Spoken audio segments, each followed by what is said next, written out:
Tout d'abord, un grand merci à nos hôtes. Merci beaucoup de m'accueillir. Merci pour cette possibilité que vous me donnez de parler de toutes ces recherches.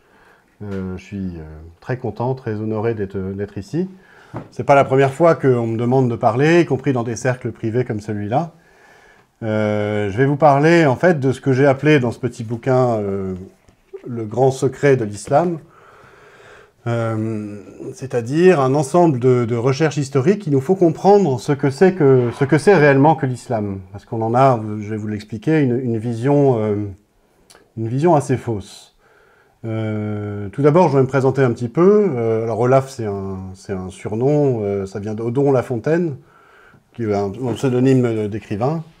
Moi, je suis quelqu'un un peu comme vous, qui se posait des questions sur l'islam et qui, comme vous par exemple, là, allait de temps en temps à des conférences ou autres pour essayer d'en savoir un peu plus. Bon, j'avais pas spécialement une formation d'historien, même si j'ai toujours beaucoup aimé l'histoire. Moi, j'ai fait une école de commerce, je travaillais comme consultant. Mais par cette curiosité comme ça, j'en suis venu petit à petit.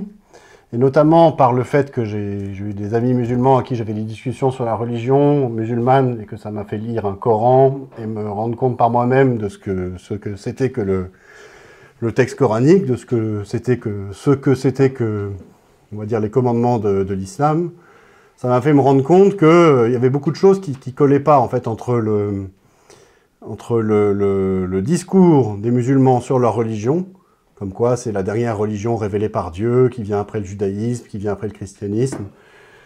Ce discours-là, et puis ce qu'on en lit dans le Coran, où en fait on se rend compte que, alors qu'on peut voir dans les évangiles un accomplissement du judaïsme, on a du mal à voir dans le Coran un accomplissement du christianisme, en fait. On y voit plutôt un retour au judaïsme ou un retour à un certain esprit juif. Et donc, j'ai toujours été intrigué par ces contradictions, ces incohérences. Et c'est ça qui m'a fait aller rencontrer des chercheurs, lire des ouvrages, en me disant c'est certainement en cherchant sur les origines de l'islam qu'on trouvera les réponses à ces contradictions et ces incohérences. Et effectivement, les réponses, on finit par les trouver.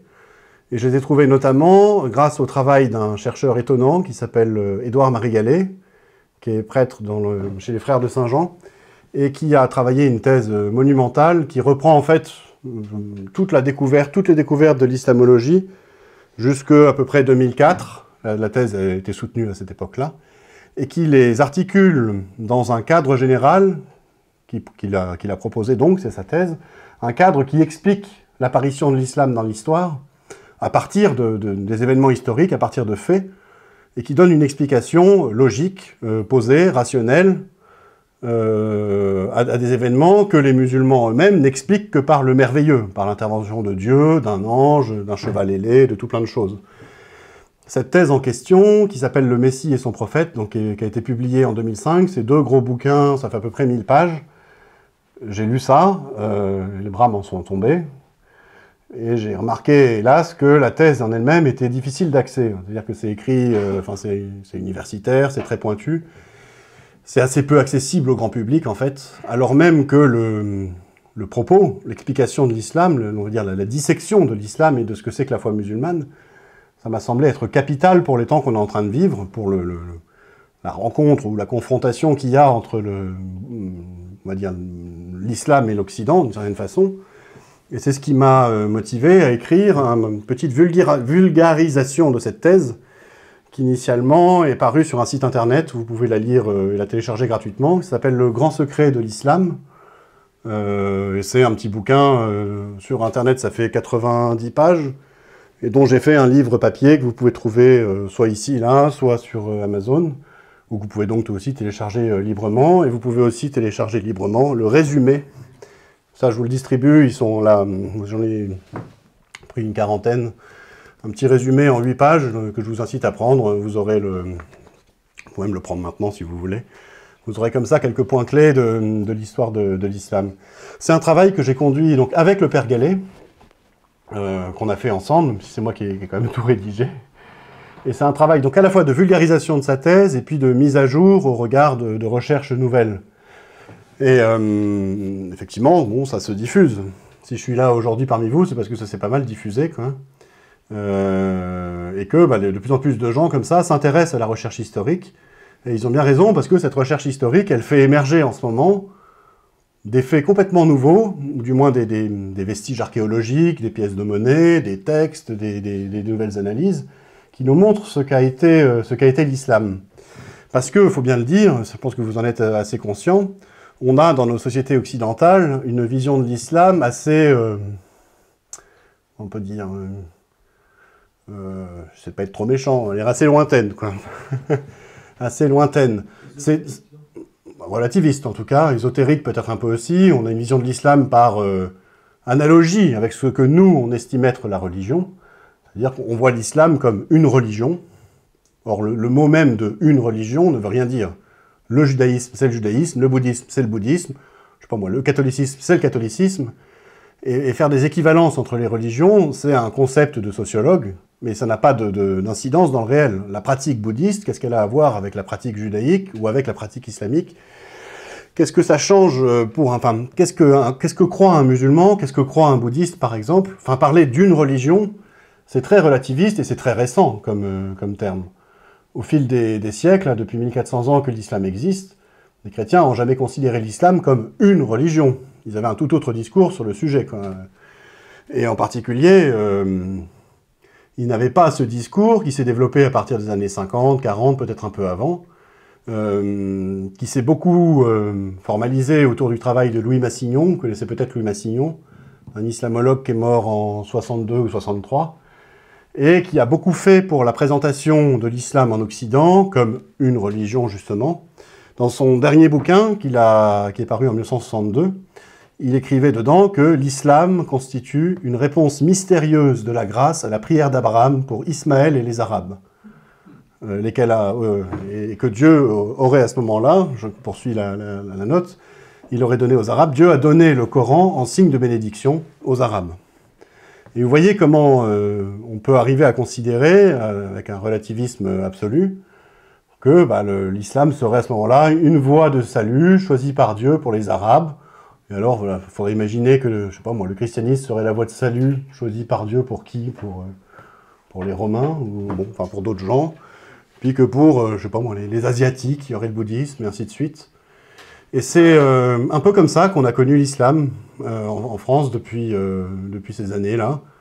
Le Massignon en question était quelqu'un de très influencé par la mystique soufie, qui est une branche très ésotérique, très spirituelle, si on peut parler comme ça, de l'islam. Et ça en a donné une certaine image, quoi. Or, ce que trouvent aujourd'hui les chercheurs qui étudient le sujet des origines de l'islam, vous allez voir que ça vient complètement à l'encontre de ce que écrivait le dit Massignon en 1962.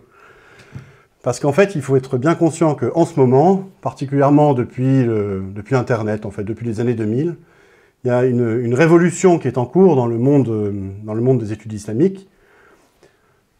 Il faut voir que les études de l'islam, les études sur l'islam, sont une discipline relativement récente, en fait. En Occident, on s'intéresse de façon scientifique à l'islam, on va dire depuis la fin du 19e siècle, même s'il y a eu avant des traductions du Coran, il y a eu des critiques théologiques de l'islam, et des études proprement historiques, c'est vraiment très récent. Et ces études-là ont connu un développement formidable depuis les années 80. Il y a eu quelques publications retentissantes, mais particulièrement depuis les années 2000. Et c'est notamment ce dont rend compte le père Édouard Marie-Gallet, dont je vous ai parlé, là, dont j'ai vulgarisé les travaux. Et effectivement, des chercheurs mettent à jour des vestiges ou produisent de nouvelles analyses qui font, d'une certaine façon, complètement voler en éclats le discours traditionnel de l'islam sur ses origines. Vous le connaissez certainement, puisque ce discours-là, d'une certaine façon, il est infusé dans notre société par l'éducation nationale, par une espèce de doxa médiatique, qui voudrait nous faire croire que l'islam proviendrait lointainement de la prédication d'un certain Mahomet dans le désert d'Arabie. Vous connaissez l'histoire, Mahomet aurait été un caravanier, né dans la ville de la Mecque. Alors la Mecque, aujourd'hui, c'est là où se fait le grand pèlerinage des musulmans, qui est situé dans le désert. Donc une ville dans un environnement très hostile. Mahomet serait né là, on pense, en 570. Et en 610, il aurait reçu la visite de l'ange Gabriel, qui lui aurait récité des sourates du Coran, qui lui aurait enjoint de les proclamer à la Mecque, aux Mécois. Il aurait comme ça gagné petit à petit des adeptes. Ils auraient été persécutés par les Mécois. Ils se seraient enfuis à la ville de Médine, qui est à 400 km à peu près au nord-ouest de la Mecque. Et de là à Médine, Mahomet se serait mu en chef de guerre et en chef politique, toujours recevant la visite de l'ange Gabriel et toujours recevant des sourates du Coran qui continuaient des versets coraniques qui continuaient de révéler et qui lui enjoignaient de devenir ce chef politique. Et puis de là, il est parti à la conquête du monde sous l'ordre, l'impulsion de Dieu, soi-disant. Donc il a repris la Mecque, et puis ses successeurs, après les califes, ont conquis le grand empire musulman. Et donc derrière ça, bon, dans le discours ambiant, soit on est musulman et on croit vraiment que c'est Mahomet. Mahomet a reçu la visite de l'ange Gabriel et que le Coran qui est tiré de sa prédication viendrait de Dieu. Soit on est, je sais pas moi, laïque bontain et on va dire, bon, c'est l'expérience spirituelle de Mahomet ou sa prédication qui sont à l'origine de l'islam. Donc là, vous avez à peu près le discours convenu sur l'islam, et vous voyez que ce discours convenu, qu'il soit laïque bontain ou musulman, il part toujours de présupposer qu'on n'a jamais vraiment vérifié, en fait. À savoir la ville de la Mecque qui existait, le Coran qui vient effectivement de la parole de Mahomet lui-même, et diverses autres choses que la recherche a complètement mis à mal aujourd'hui. Par exemple, la ville de la Mecque, donc, que vous connaissez, là, je crois que c'est à peu près, ça a été très, très récemment là, le grand pèlerinage, avec peut-être 1,5 million ou plus de musulmans qui y sont venus. On a montré aujourd'hui que cette ville n'existait pas à l'époque de Mahomet. Ou du moins que la ville que la tradition musulmane dit avoir existé, à savoir un grand centre caravanier, depuis lequel rayonnait la tribu de Mahomet dans tout le monde connu, il faisait du commerce, et également un centre religieux, puisqu'il y aurait eu un sanctuaire païen, la Kaaba, là vous voyez le fameux temple cubique recouvert d'un voile noir qu'on voit à la Mecque. Toutes ces choses-là ne peuvent pas avoir existé au regard de ce que l'on sait aujourd'hui. Alors, pour diverses considérations, parce que, par exemple, on sait qu'aujourd'hui, même ça fait longtemps qu'on le sait, hein, cette critique-là, elle est déjà ancienne, l'environnement à la Mecque est absolument hostile. Il doit y faire 40 degrés en ce moment, et peut-être 50 ou 55 au soleil. Il n'y a rien qui y pousse, et il n'y a absolument pas le nécessaire sur place pour y faire subsister une population avec des cultures vivrières ou autres. Tout doit y être apporté de l'extérieur. En particulier, il est impossible d'y développer une agriculture ou un élevage. C'est-à-dire que si on veut en faire un caravansérail, c'est-à-dire un endroit où on élève des chameaux pour le trafic caravanier, ben c'est pas à cet endroit-là qu'on pourra le faire. Il y a juste un puits d'eau de rétention d'eau de pluie, mais il n'y a pas de source d'eau vive. Par ailleurs, la ville de la Mecque est située à 1000 mètres de dénivelé, à peu près à 300 mètres de hauteur, à 1000 mètres en dessous de l'itinéraire caravanier traditionnel, qui passe, lui, à une soixantaine de kilomètres de la Mecque. Ça veut dire qu'il faudrait imaginer que les Arabes de cette époque-là, alors qu'ils étaient des grands commerçants, auraient implanté leur caravansérail à 1000 mètres de dénivelé, en se disant, bon ben voilà, c'est le bon endroit pour faire étape, on descend de 1000 mètres, on remonte de 1000 mètres, on descend de 1000 mètres, on remonte de 1000 mètres, et ainsi de suite. Ce qui est quand même assez peu vraisemblable. Mais là où ça, on va dire l'affaire se corse, c'est quand on en vient à considérer les vestiges archéologiques. Et là, il y a des études qui sont sorties assez récemment d'un chercheur canadien, Dan Gibson, un spécialiste de l'histoire des Nabatéens, qui sont les ancêtres des Arabes, dont la capitale était Pétra, et qui a été regardé, en fait, les premières mosquées construites par les Arabes conquérants. Je vous ai dit tout à l'heure que la prédication de Mahomet aurait démarré vers l'an 610. Je ne vous ai pas parlé de sa date de mort, c'est 632, selon la tradition musulmane. Et à partir de 632, je vous ai dit, les conquêtes musulmanes démarrent. Enfin, ce qu'on appelle la conquête musulmane, à tout le moins, la conquête arabe démarre. Et vous avez comme ça, dans les années 630-640, la prise de Damas, l'entrée des Arabes en Mésopotamie, la prise de Jérusalem en 638, et témoigne de toute cette avancée, de toute cette conquête, jusqu'à aujourd'hui, la construction de mosquées, de lieux de culte. Les mosquées les plus anciennes qu'on retrouve avaient la direction de la prière tournée non pas vers la ville de la Mecque, mais vers la ville de Pétra. Et ça, c'est incompréhensible dans la tradition musulmane elle-même. La ville de Pétra n'existe pas dans la tradition musulmane, elle n'est jamais mentionnée, jamais. Jamais mentionnée en tant que telle. Ce chercheur Dan Gibson, il a étudié des centaines de vestiges de mosquées, certaines mosquées qui sont encore tout à fait opérationnelles aujourd'hui, type la mosquée Al-Aqsa à Jérusalem, que vous connaissez, là, qui défraie la chronique régulièrement. La mosquée Al-Aqsa, par exemple, qui a été construite, je crois, vers 710 ou 715. Ça, c'est en Égypte, ça. Non, la mosquée Al-Aqsa, c'est la deuxième... Enfin, vous avez le dôme du rocher, sur ce qu'on appelle l'esplanade des mosquées ou le mont du Temple à Jérusalem. Vous voyez le dôme avec le dôme doré. Et juste à côté, en bordure de l'esplanade, vous avez la mosquée Al-Aqsa, dite mosquée éloignée, qui est un autre très haut lieu de l'islam dans leur tradition. Et la Qibla, c'est-à-dire la direction de la prière traditionnelle, même si elle a été modifiée depuis, mais l'orientation du bâtiment le montre, et ça on ne peut pas le cacher, ça pointe à Petra. En fait, vous avez de toutes les mosquées qu'il a pu étudier, ce chercheur, toutes les mosquées, celles dont il arrive à déterminer la direction avec certitude, ça pointe à Petra. Les autres, on ne sait pas trop. Mais il n'y en a aucune qui pointe à la Mecque avant l'an 727. C'est-à-dire qu'il faut attendre quasiment presque un siècle après la mort de Mahomet pour voir apparaître une direction de prière dans les bâtiments, et là on parle de vestiges archéologiques, hein, qui pointe à la Mecque. Pourquoi est-ce que la Mecque n'existait pas en tant que telle, dans ce cas-là, auparavant ? Et pourquoi même, à ce moment-là, on n'y trouve aucun vestige? La ville de la Mecque, aujourd'hui, c'est devenu, je ne vais pas vous dire une mégapole, mais elle accueille, pour le pèlerinage, des millions de visiteurs. Et donc, pour pouvoir accueillir des millions de visiteurs, les Saoudiens, qui ont un peu aussi la folie des grandeurs, ont transformé l'antique ville de la Mecque, qui est quand même assez... pas très développée, c'est le moins qu'on puisse dire, en un centre ultra-moderne. Et depuis les années 2000, ils ont un projet gigantesque de grande Mecque qu'ils ont mené à bien, et ils ont construit des énormes buildings. Alors, j'ai pas d'écran ici pour vous montrer les photos, enfin, si ça vous intéresse vraiment, je vous montrerai tout ça tout à l'heure, un par un, sur mon ordinateur. Mais on voit bien, par les photos, je ne sais pas si celle-là est visible, mais non, vous voyez rien, là. On voit bien par les photos le gigantisme des travaux qu'ils ont fait. En fait, ils ont détruit quasiment tous les bâtiments anciens, si ce n'est... Bon, là, on la voit à peine ici, mais la petite mosquée, la petite pierre noire et le sanctuaire cubique, ils ont tout détruit pour construire des buildings gigantesques, dont on voit le premier là, qui est une espèce de copie du Big Ben à Londres, mais en 3 fois plus gros, des énormes hôtels, avec donc des fondations qui vont à des 10 mètres, 15 mètres, 20 mètres de profondeur, et donc ils ont retourné tout le sous-sol. Les Saoudiens ne sont pas des iconoclastes non plus absolus, quoi. Ils ont un département d'archéologie, et comme, enfin, maintenant tous les travaux modernes, vous avez toujours des équipes d'archéologues ou des équipes de commissaires archéologiques qui surveillent les travaux et qui regardent si on trouve des choses. On n'a rien trouvé à la Mecque, avec ces travaux gigantesques, où on a retourné tout le sous-sol de toute la ville, rien trouvé qui ne date d'avant la fin du IXe siècle. Et donc en fait, on a un espèce de problème insoluble dans le cadre de la tradition musulmane, à savoir qu'on a avec la Mecque une ville dont on n'a aucune trace en dehors de la tradition musulmane, alors même que c'est impossible qu'une ville de la taille de ce que raconte la tradition musulmane n'ait laissé aucune trace dans l'histoire.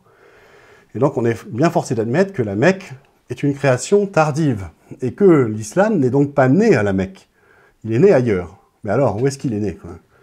Où est-ce qu'il est né? Et là, derrière, on a d'autres travaux de chercheurs qui secouent vraiment le cocotier. On a une islamologue très importante, qui s'appelle Patricia Crone, qui est morte il y a 2 ans, et qui a montré, par la redécouverte de témoignages non musulmans des tout premiers temps dits de l'islam, des années 630, 640, 650, 670, jusqu'à la fin du 7e siècle, qui a montré que les témoins non musulmans, ou non arabes, on va dire plutôt, de la conquête arabe, les témoins du Mahomet de l'histoire rendent compte d'une histoire différente de celle de la tradition musulmane.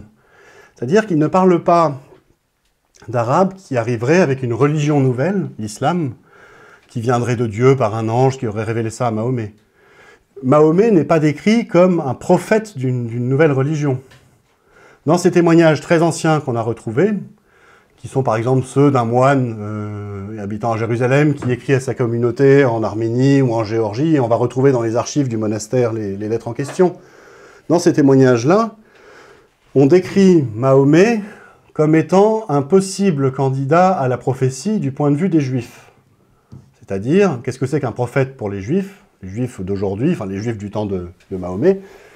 Ils attendaient toujours le Messie, et le Messie devait être désigné par un prophète. C'est d'ailleurs le rôle du prophète d'oindre le Messie.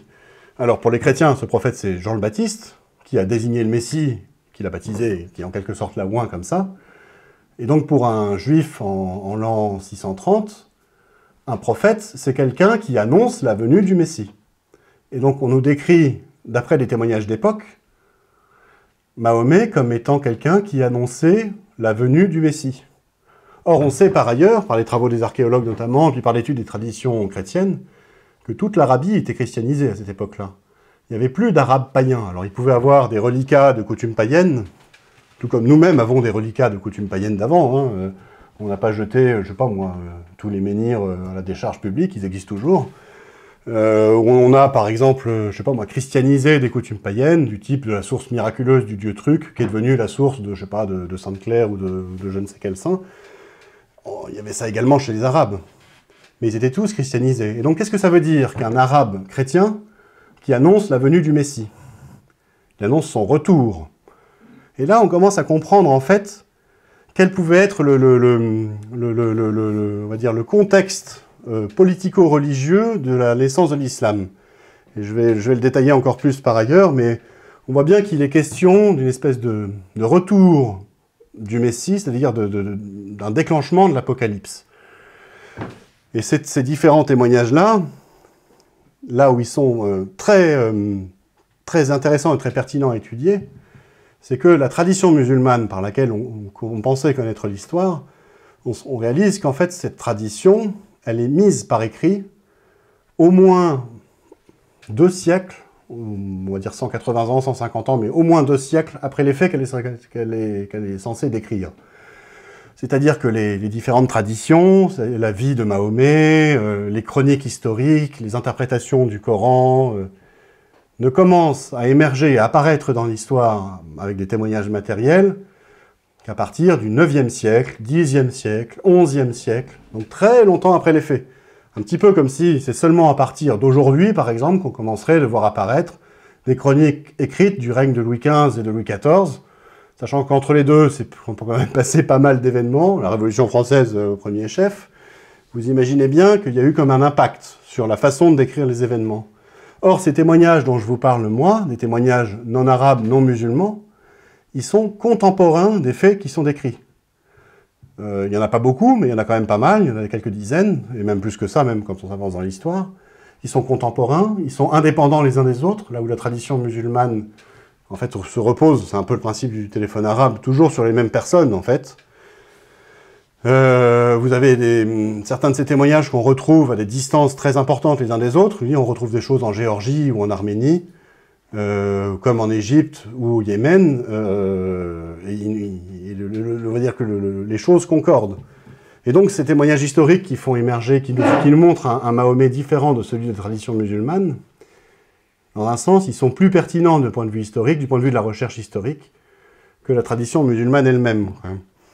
Puis après, vous avez encore d'autres études. Vous avez par exemple en ce moment, depuis une trentaine d'années, une chose qui n'avait jamais été faite auparavant, on étudie les manuscrits coraniques les plus anciens. Alors le Coran, comme vous le connaissez aujourd'hui, je ne sais pas si vous l'avez déjà lu, il vient pour l'essentiel d'une recension et d'une harmonisation qui a été faite en Égypte dans les années 20, 1924, on parle de l'édition du Caire, même si, bon, faut quand même reconnaître que c'était relativement harmonisé auparavant, mais comme les musulmans ont refusé l'imprimerie pendant très longtemps, quasiment jusqu'à la fin du XIXe siècle, il y avait parfois des versions, on va dire, différentes. Mais on a des manuscrits coraniques très anciens, et en particulier, on a retrouvé dans les années 70 un manuscrit coranique ancien, alors qu'il n'est pas complet, qu'on pourrait dater quasiment du 7e siècle. De la fin du 7e siècle, 680 peut-être. Puis on a d'autres manuscrits fragmentaires, au 8e siècle, mais on n'a pas de manuscrit complet avant, ou quasiment complet, avant la fin du 9e siècle, donc c'est-à-dire 200 ans à peu près après les faits. Bon, c'est pas forcément, comment on pourrait dire, un mauvais point pour l'authenticité du Coran, c'est-à-dire le fait qu'il décrive exactement la parole de Mahomet. Mais si on va regarder un petit peu les manuscrits en eux-mêmes, là on se rend compte qu'il y a un problème. C'est que, enfin il y a un problème. ces manuscrits nous montrent par des témoignages physiques qu'il y a eu en quelque sorte une entourloupe. On a réécrit des choses. On a effacé du texte, on l'a réécrit, on a corrigé du texte, on a changé le sens des mots, on a fait apparaître des nouvelles lettres, par exemple. C'est-à-dire qu'il n'y a pas une transmission en continu. Les manuscrits anciens dont on dispose ne nous permettent pas de dire qu'il y a eu une transmission à l'identique d'un même texte, mais qu'au contraire, il y a eu un processus de réécriture, d'édition progressive d'un texte à partir d'une base peut-être existante, mais qu'on a eu des modifications très importantes. Et ça contredit totalement la tradition musulmane, qui nous explique que le Coran provient de la mise par écrit faite une quinzaine d'années après la mort de Mahomet par le calife Othman, la mise par écrit à l'identique de la prédication de Mahomet qui aurait été apprise par cœur par les premiers musulmans. Et là, on est face à, encore une fois, un témoignage que la tradition musulmane ne peut pas expliquer. Elle ne peut pas expliquer le fait qu'il n'y ait pas de traces historiques de la Mecque. Elle ne peut pas expliquer le fait que les manuscrits les plus anciens du Coran, qui datent de 680, 700, 720, présentent des fautes, des corrections, des reprises comme ça. Des palimpsestes, par exemple, des textes effacés et réécrits. On est face à un processus qui ne colle absolument pas avec ce que raconte l'islam lui-même, en fait. Et en fait, comme ça, dans plein de domaines, vous avez comme ça des découvertes nouvelles qui invalident cette tradition. Une autre, par exemple, elle se fait dans le champ de l'exégèse, c'est-à-dire que vous avez maintenant des exégètes qui s'intéressent au texte coranique, à ce qu'il veut dire, et qui lui appliquent tout simplement un raisonnement scientifique, qui ne se fonde pas sur la tradition musulmane elle-même, mais qui cherche juste à expliquer le texte en fonction de ce qui est effectivement écrit, et qui montre que l'interprétation qu'en donne l'islam lui-même, qu'en donne la tradition islamique, elle est très orientée. Là, je vais vous citer donc le père Gallet, dont je vous ai parlé, là, et dont je résume un peu les travaux. Le père Gallet, il a montré dans sa thèse que dans le Coran, on y voit l'expression d'une pensée qui est non arabe, qui est juive, mais qui n'est pas juive au sens rabbinique, et qui est post-chrétienne déjà. Et ça, on le voit, et vous allez le comprendre assez facilement, avec des petites citations, je vais vous en donner deux du texte coranique. Vous avez dans la sourate 5, au verset 116, un verset qui fait parler Dieu, et qui dit « Quand Dieu dira, ô Issa, fils de Marie », c'est-à-dire Jésus, Issa c'est le nom islamique de Jésus, « Quand Dieu dira, ô Issa, fils de Marie, est-ce toi qui as dit aux gens, prenez-moi et ma mère pour deux divinités en dehors d'Allah ?» Donc là, si j'aborde la chose en exégète, c'est-à-dire je regarde le texte uniquement pour ce qui est écrit, et pas pour ce que la tradition peut m'en dire, qu'est-ce que je vois? Je vois une mise en scène par un prédicateur du personnage de Jésus, qui est interpellé par Dieu à la fin des temps, et qui vient reprocher aux chrétiens d'avoir pris deux divinités en dehors de Dieu lui-même, c'est-à-dire d'avoir une foi trinitaire, de la façon dont les musulmans le croient, et ces deux divinités, ça aurait été Jésus lui-même et Marie. Je dis, tiens, c'est quand même curieux. La Trinité chrétienne, c'est pas Dieu, Jésus et Marie. C'est Dieu, Jésus et le Saint-Esprit. Mais les musulmans ont été persuadés pendant très longtemps, jusqu'à temps qu'aujourd'hui, depuis quand même un petit moment, ils aient accès directement aux chrétiens, ils ont été persuadés que la tradition chrétienne, la Trinité, c'était Dieu, Jésus et Marie. Parce que le Coran le dit, là, c'est quand même assez explicite, « Prenez-moi et ma mère pour deux divinités en dehors de Dieu, en dehors d'Allah ».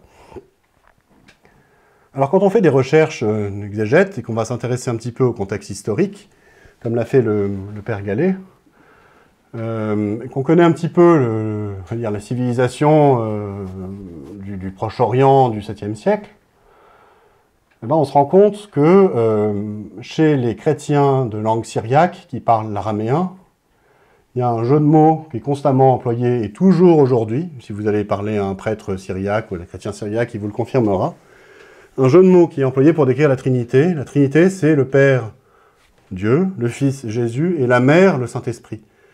Parce que le Saint-Esprit est au féminin en syriaque, en araméen, en fait c'est l'aspiration, et ce jeu de mots, il a toujours cours aujourd'hui. Donc là, en fait, cette petite phrase que je vous ai dit, ce petit extrait du Coran, on comprend en fait que la personne qui a composé ce récit était pétrie de culture syriaque et araméenne, puisqu'elle comprenait la référence culturelle père, mère, fils, que ce verset s'adressait à des gens qui comprenaient également la référence, donc qui étaient eux-mêmes dans la culture syriaque et araméenne, et qu'est venu un moment dans l'histoire du Coran où on a perdu complètement ces références à la culture araméenne et syriaque, où on n'a plus vu les choses que, on va dire, en arabe, et derrière, ça commence à nous apprendre des choses sur l'histoire du Coran. Ça s'est pas passé à la Mecque, les origines de l'islam, ça s'est passé dans un endroit où on parlait l'araméen, où on avait la culture chrétienne syriaque. En Syrie, sur les rivages de la Syrie peut-être, les rivages de la Méditerranée en Syrie. Et puis est venu un moment où, tiens, peut-être quand le califat s'est déplacé à Bagdad, où on s'est coupé de toutes ces racines araméennes historiques de la Syrie. Longtemps, les califes ont eu leur capitale à Damas, en Syrie. Et donc déjà là, par un travail d'exégèse, on commence à voir des choses qui apparaissent. On voit cette pensée qui est non-arabe, araméenne. Araméenne, juive peut-être, là, mais alors, si on prend d'autres versets du Coran, la sourate Marie, qui parle de la Vierge Marie, sourate 19 au verset 28, on y voit régulièrement la Vierge Marie être appelée d'un titre très curieux, qu'on a du mal à comprendre, et que les musulmans eux-mêmes expliquent de façon très bizarre. Marie est constamment qualifiée dans cette sourate qui parle d'elle, Marie, mère de Jésus, hein, d'être la sœur d'Aaron. Aaron, frère de Moïse, que vous connaissez bien, le prototype du grand prêtre, en fait, dans la tradition juive, et chrétienne aussi, le fils d'Imram. Et donc régulièrement, on voit Marie dans le Coran, être appelée sœur d'Aaron, ou fille d'Imran, pardon. Et on se dit, mais qu'est-ce que c'est que ça? Comment est-ce que c'est possible, alors qu'il y a des milliers d'années de distance, je sais pas, 1500 ou plus, ou 1400 ans entre Marie et Moïse, et Aaron et Imran? Pourquoi est-ce que le Coran fait ce lien? Dans la tradition musulmane, vous avez des explications parfois complètement, on va dire, tirées par les cheveux, qui nous expliquent que Marie aurait vécu 1400 ans, par exemple. Bon, c'est quand même un peu dur à croire. Mais si on va s'intéresser vraiment au texte, alors là je vais vous lire une citation. « Ô sœur d'Aaron, ton père n'était pas un homme indigne, ni ta mère une prostituée. » Retenez ça. Si on va s'intéresser un peu au texte et qu'on va faire quelques études, on se rend compte qu'au 1er siècle, on avait encore une tradition d'identification de Marie, mère de Jésus, à la sœur d'Aaron. On le voit par exemple dans un écrit de saint Paul. Saint Paul, dans la première lettre aux Corinthiens, que vous connaissez sur le bout des doigts, nous parle de l'exode des Juifs au désert, et il nous dit que voilà, nos pères tous étaient sous la nuée, tous sont passés à travers la mer, tous ont été baptisés en Moïse dans la nuée et dans la mer, tous ont mangé le même aliment spirituel, et tous ont bu le même breuvage spirituel. Ils buvaient en effet un rocher spirituel qui les accompagnait, et ce rocher, c'était le Christ. Alors ça a l'air de rien comme ça, mais en fait quand on va un peu fouiller, dans la tradition juive du 1er siècle, on se rend compte qu'il y avait chez eux la tradition que, lors de l'exode au désert, Marie, sœur d'Aaron, la vraie Marie, sœur d'Aaron, sœur de Moïse, par sa prière, avait valu au peuple juif à l'époque en exode dans l'exil dans le désert, que Dieu envoie un rocher qui suivait le peuple en exode dans le désert, et que quand le peuple faisait étape, le rocher s'arrêtait, et de l'eau en sortait, une source en coulait, et que le peuple pouvait s'y abreuver. Et donc, vous aviez à cette époque-là une tradition encore très vivante, dont on a des traces dans la Tosefta, par exemple, dans les traditions juives rabbiniques, que Marie, sœur d'Aaron, était celle qui avait valu un rocher duquel coulait une source pour les Juifs. Et les chrétiens ont fait le lien avec cette figure-là, en disant « mais ce rocher, c'était le Christ ». Et donc le lien entre Marie, sœur d'Aaron, et Marie, mère de Jésus, il ne peut avoir été fait qu'au sein de la culture des tout premiers chrétiens. Parce que cette image, petit à petit, on l'a complètement oubliée, en fait. Au 2e siècle, il y a encore des judéo-chrétiens qui la comprennent, mais au 3e, 4e siècle et jusqu'à aujourd'hui, on ne la comprend plus. Il a fallu faire des recherches d'historiens, retrouver de l'iconographie ancienne, pour comprendre qu'en fait, Marie, sœur d'Aaron, l'identification de Marie, mère de Jésus à Marie, sœur d'Aaron, ça peut n'avoir été fait que dans un milieu qui comprend, on va dire, un milieu judéo-chrétien du 1er siècle. Et donc, vous voyez, on trouve dans le Coran des traces d'une pensée judéo-chrétienne du 1er siècle. Alors, si vous reprenez la citation que je vous ai donnée, « Ô sœur d'Aaron, donc ô Marie, ton père n'était pas un homme indigne, ni ta mère une prostituée. » Qui accusait Marie d'être une prostituée? Les rabbins, les juifs rabbiniques. Les accusations sont assez gratinées d'ailleurs. Je ne sais pas si vous avez déjà lu ça, mais bon, c'est pas très correct. Donc la personne qui s'exprime dans le Coran, là, qui a la culture judéo-chrétienne du 1er siècle, elle est déjà dans un environnement, on va dire, post-chrétien, où il y a déjà des rabbins qui font des critiques très ardues, très dures, contre les chrétiens. Et donc vous avez là les caractéristiques que je vous ai données. C'est-à-dire, on y voit dans le Coran une pensée qui n'est pas arabe, qui est juive, enfin qui parle en araméen, mais qui n'est pas rabbinique, puisque sinon on ne défendrait pas la virginité de Marie comme elle est défendue, et qui est déjà post-chrétienne, en fait, puisqu'on est déjà au-delà de la prédication chrétienne. On voit par exemple dans le fait que la Trinité soit attaquée aussi frontalement. Il a fallu auparavant que la Trinité soit affirmée comme un article de foi chrétienne pour qu'elle puisse être attaquée par la suite. Et donc, on y voit une pensée non arabe, juive mais non rabbinique, et post-chrétienne, et remontant au 1er siècle, 2e siècle. Vous avez déjà là un portrait robot, plus ou moins, rien qu'à partir de l'étude du Coran, des groupes religieux qui ont été à l'origine de l'islam.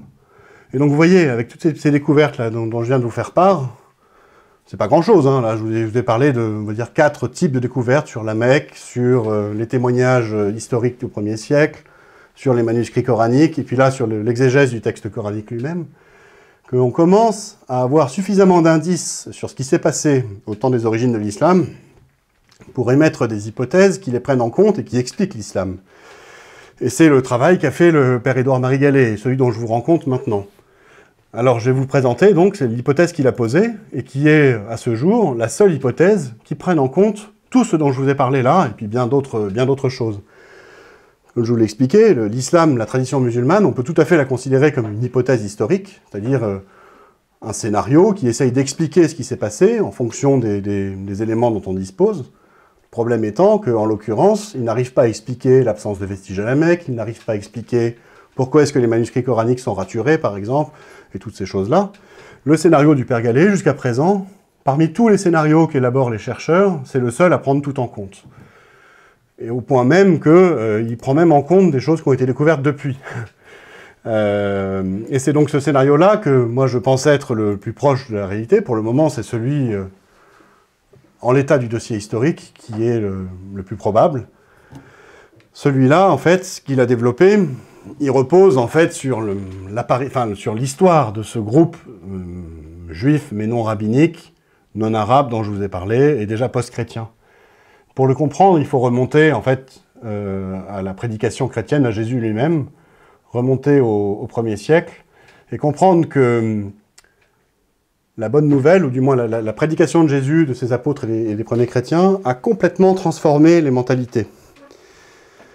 Et que cette prédication chrétienne avait un caractère radicalement nouveau, on va dire presque révolutionnaire même à l'époque.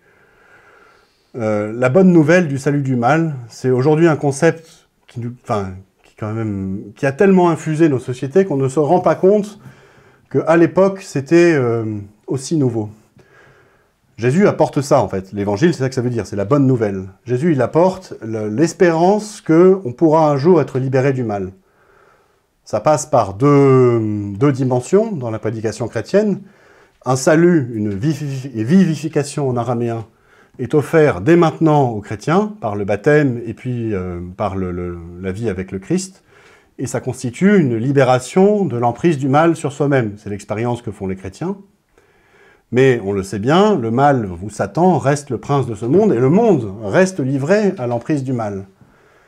Et là, la prédication chrétienne est absolument nouvelle et révolutionnaire. Elle explique que cette emprise du mal sur le monde, scandaleuse, insupportable, la corruption, l'injustice, la maladie, je sais pas, les tremblements de terre, les rois méchants, les injustes qui l'emportent sur les justes, tout ce mal-là, le Seigneur explique que c'est pas une fatalité, et qu'à l'accomplissement des siècles, Satan perdra son emprise sur ce monde, et que le mal sera vaincu, et donc il est possible d'envisager un monde entièrement libéré du mal.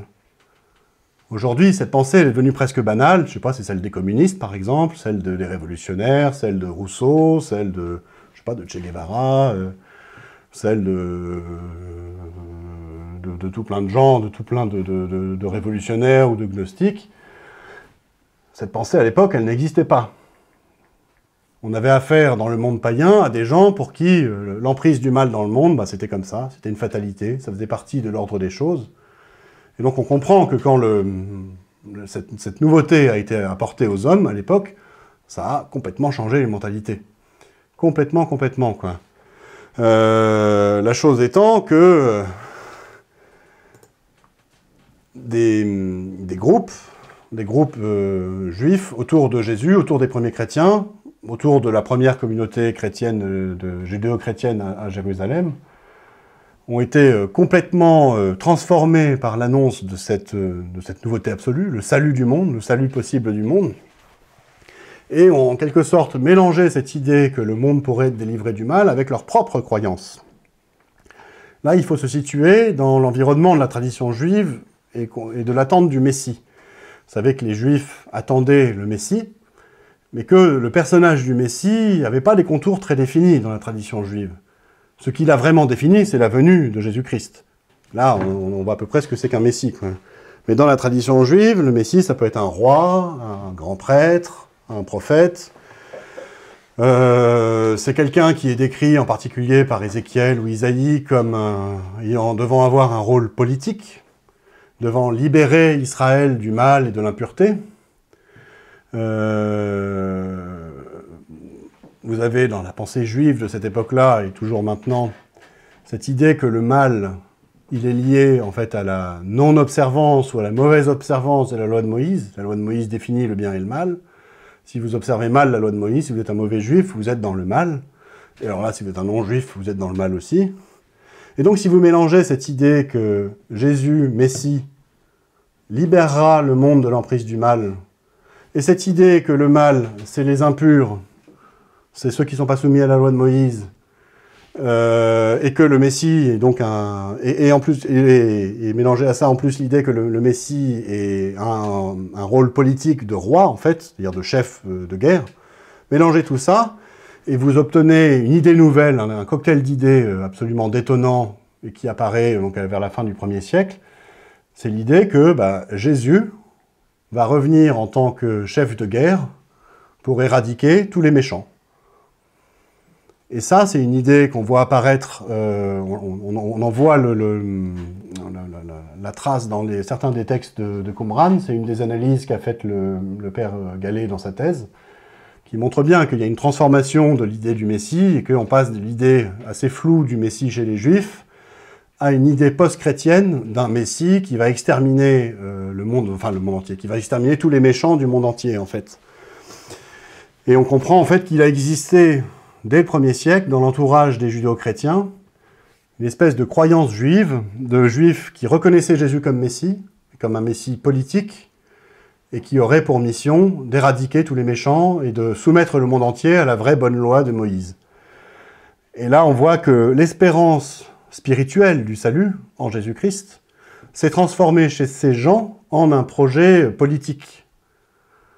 Et là, c'est l'invention, en fait, de ce qu'on pourrait appeler le messianisme politique et global, à l'échelle de la Terre entière. Et là, d'un point de vue psychologique, c'est plus du tout la même chose que ce qui se passe pour un chrétien. Un chrétien, surtout à cette époque-là, mais nous, occidentaux, on a un peu oublié cette dimension de la foi chrétienne. Un chrétien, normalement, devrait être complètement transporté à l'idée que le Seigneur va revenir et que il vaincra le mal, en fait. Et que le monde n'est pas fatalement destiné à être sous l'emprise du mal, et que c'est cette grande espérance qui devrait nous habiter, et que un jour, le monde sera, grâce au Christ, libéré de l'emprise du mal. Ça, cette espérance, elle a transporté les chrétiens.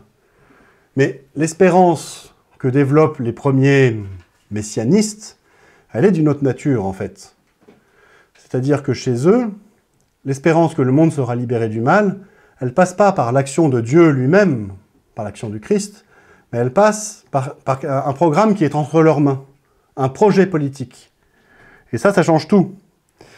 Chez ces gens-là, en fait, l'idée première, elle est que le Seigneur va revenir et qu'il va éradiquer tout le méchant, va soumettre le monde à la loi de Moïse, et que ça va se passer, on va dire, en travaillant sur les bonnes conditions qui ont empêché le Jésus auquel ils veulent croire de réaliser sa mission auprès de Dieu. Vous savez que le Christ a été crucifié, qu'il a été trahi en quelque sorte par les autorités juives, livré aux Romains, et donc ces messianistes dont je vous parle, que les chercheurs ont appelés nazaréens, judéo-nazaréens, parce que c'est comme ça qu'ils se nommaient eux-mêmes, se sont dit, ben voilà, c'est parce que le Messie a été trahi par les siens, trahi par les Juifs, qu'il n'a pas pu remplir sa mission, accomplir sa mission. Mais comme il a dit qu'il reviendrait, ça veut dire qu'il va venir finir le boulot, quoi. Il reviendra quand?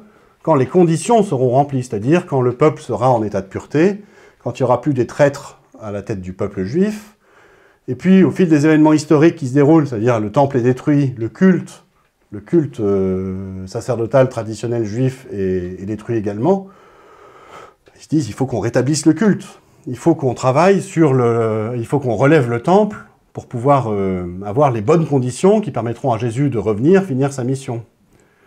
Vous voyez en fait que se déploie chez eux, sous le mirage, sous la séduction qu'exerce l'idée que peut-être un jour le monde pourrait être sauvé, pourrait être libéré du mal, le même genre de séduction qui s'exerce chez un gars qui va faire la révolution avec Che Guevara, en fait, et qui est capable de tout laisser derrière lui pour ce projet complètement fou. Eh ben, on en vient à tordre un peu l'histoire, à se dire que peut-être on pourrait donner un coup de main à Dieu, à se dire que peut-être on pourrait travailler sur les conditions nous-mêmes, et que si nous, on développait une force guerrière et qu'on serait en mesure de prendre Jérusalem et de rétablir le temple et de rétablir la religion, à lire les sacrifices, dans tous les rituels et toute la pureté requise, si on faisait en quelque sorte un petit peu le travail de Dieu, eh ben à ce moment-là, Jésus va revenir et il va libérer le monde. Et c'est comme ça en fait que petit à petit, le projet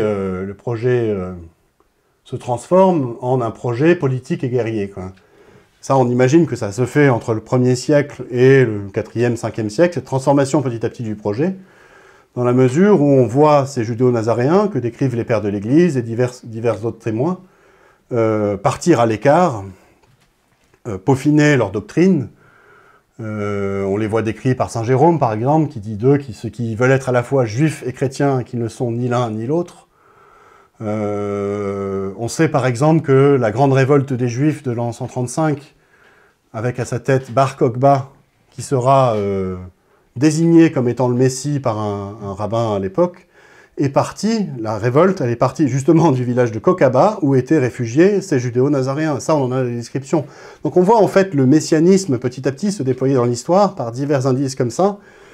Le père Gallet en fait la synthèse dans sa thèse, justement, pour nous expliquer qu'au final, pendant ces 4 à 5 premiers siècles de l'histoire, on voit se développer ce groupe des judéo-nazaréens qui développe ce projet apocalyptique, en quelque sorte, de provoquer l'apocalypse, de provoquer le retour de Jésus sur terre, en espérant que Jésus sera celui qui viendra prendre la tête de leurs armées, soumettre le monde entier à la loi de Moïse, éradiquer le mal sous la forme de l'éradication de tous les méchants.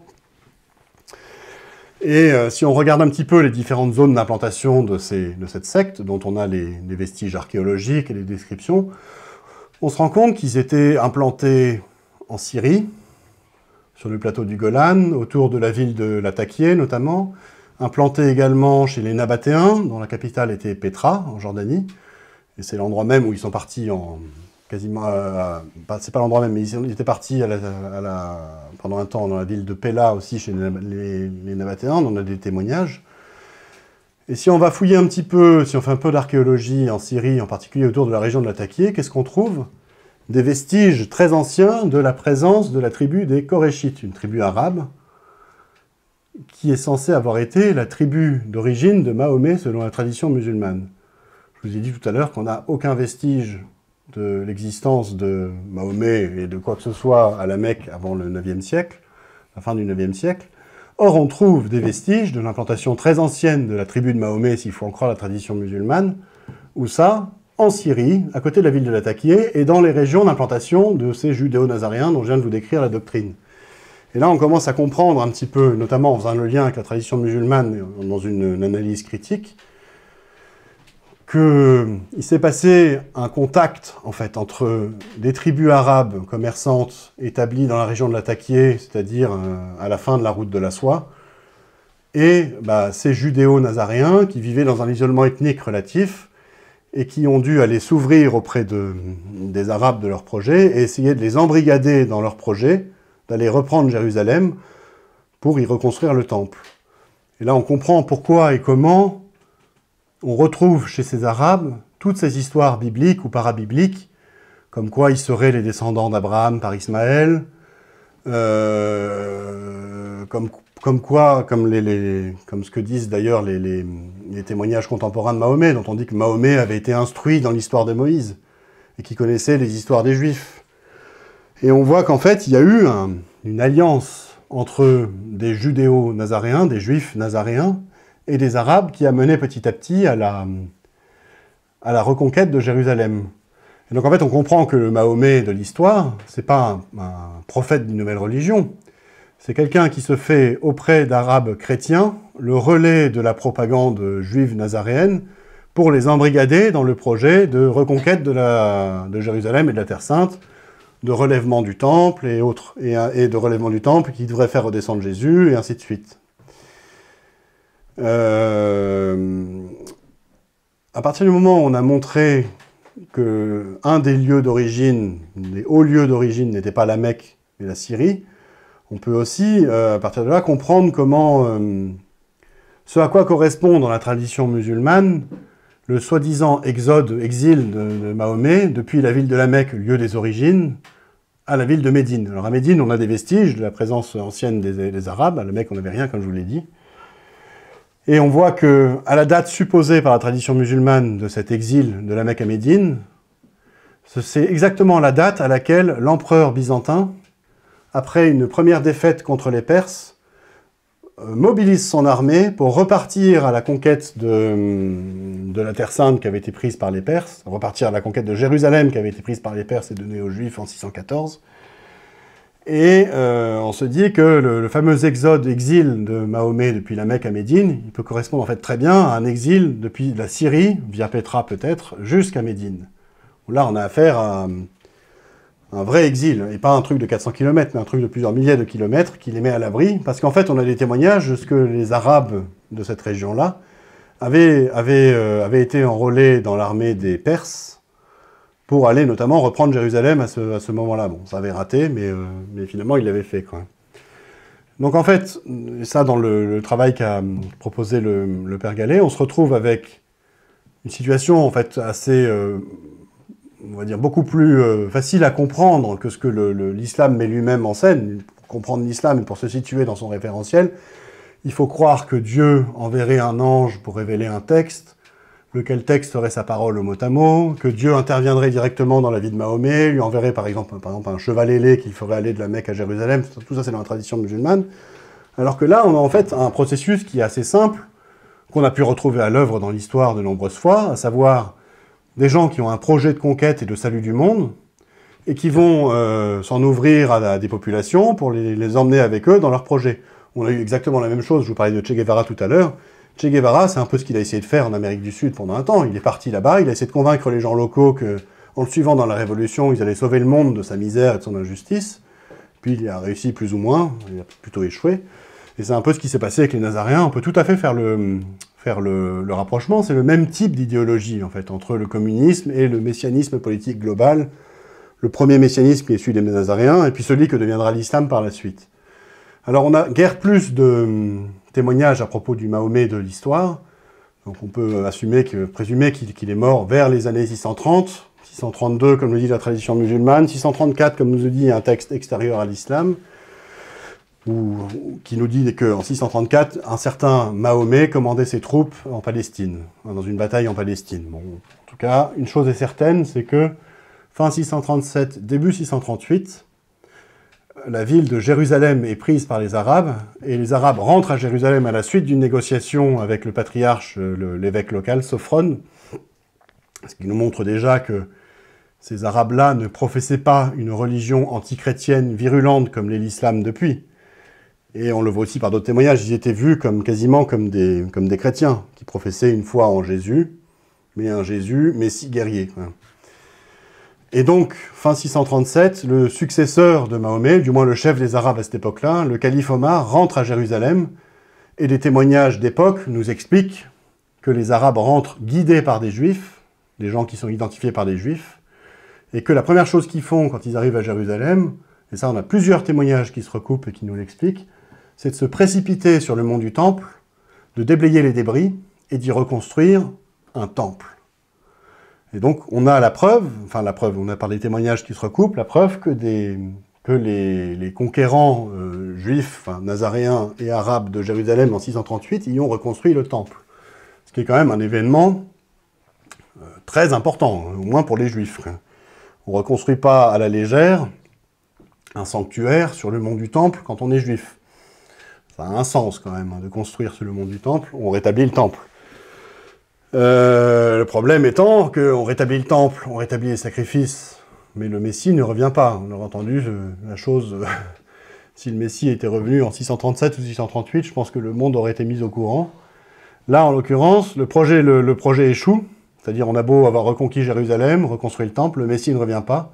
Et donc on imagine qu'il y a pu y avoir une crise très grave entre les Nazaréens, chefs religieux, chefs politiques des Arabes, et les Arabes eux-mêmes, et que les Arabes se sont retournés contre leur maître en religion en disant « vous nous avez trompés, vous nous avez vendu monts et merveilles, vous avez expliqué que Jésus allait revenir, qu'on serait en quelque sorte ses vizirs ou ses ministres dans le monde libéré du mal qu'il allait établir. Et en fait, Jésus ne revient pas, vous nous avez trompés, vous êtes des traîtres, nous avons envoyé à la guerre pour rien, donc on vous tue. » Et là, on voit l'écho dans la tradition musulmane sous la forme du massacre des tribus juives de Médine, de ce qui a pu se passer en vrai entre les juifs nazaréens et les arabes. Mais une chose est qu'à partir du moment où on a été convaincu qu'on pouvait sauver la terre entière, que Dieu nous avait choisis, élevés au-dessus des autres hommes, qu'on avait un destin particulier et que celui-ci était de sauver le monde, on n'y renonce pas comme ça. Et ce à quoi on assiste en fait à partir de 640, c'est à une forme d'arabisation de cette espérance messianiste dont je vous ai parlé, qui était celle des Juifs nazaréens. C'est-à-dire que les Arabes continuent de se croire fondés à supprimer le mal du monde, à sauver la terre entière, en la soumettant à la loi de Dieu. Et c'est le moteur, en fait, de la conquête arabe qui se déroule à ce moment-là et qui se poursuit pendant quelques siècles encore après, quoi.